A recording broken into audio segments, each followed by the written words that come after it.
I'm Peter Viska. I head Viskatoons Animation in Melbourne, and I just want to introduce you today to Matt Jones, who's originally from Wales and has done the journey via LA through some of the superstar studios to be part of our Film Victoria storyboarding initiative. Matt, welcome, and I'd just like if you could, in a few words, explain to us some of the tips you've learned in your path and your career. First of all, though, where have you been? What have you been doing? Sure. Well, I started in Wales, where I was born.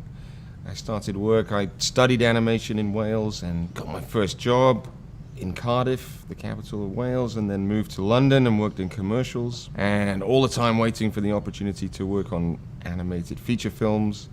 And the first one was The Corpse Bride, Tim Burton's movie. And I'd applied to Pixar, and it took a year, but I eventually made the move to California and spent 4 years at Pixar, and now I'm in LA at a small studio called Original Force. Did you start at a school? Were you an animator that decided to go into storyboarding, or how did it happen? I was at a very good school in South Wales where they prepared us for the industry, and we learned every facet of animation production, and I drew, I did animation, drawn animation, layout, background design, character design. So, somewhere along the way you're starting to move towards becoming a story artist. Can you tell me the difference between being a storyboarder and a story artist? In a big studio with the story department, we're more like writers, and we're developing the story and the characters. With the director, it's more like writing, so we are artists who are writing with drawings. And do you still draw? Absolutely, every day. Yeah, life drawing on the train, drawing friends, sketching from imagination, from film. So Matt, you've got your sketchbook out, you've arrived in Melbourne. Tell us, what were some of the sites that you felt like you had to draw and capture the spirit of the town? Yeah, I went to draw. First stop was Flinders Street Station. I drew the Forum building. I ate dinner on Hardware Lane. So I drew my surroundings while I was waiting for the meal.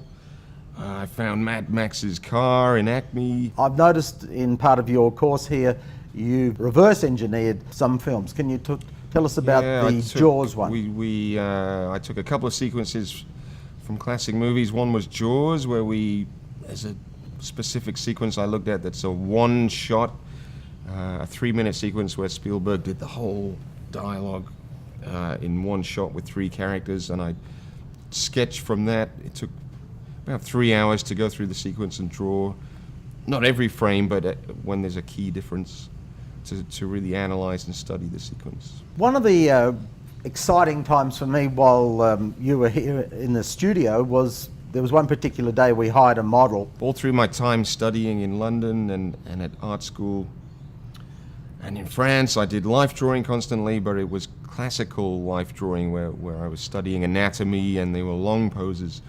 But at the American studios, they do gesture drawing, which is much more pertinent and relevant to storyboarding, where we practice sketching very fast, and it gets you to draw fast and capture the pose quickly.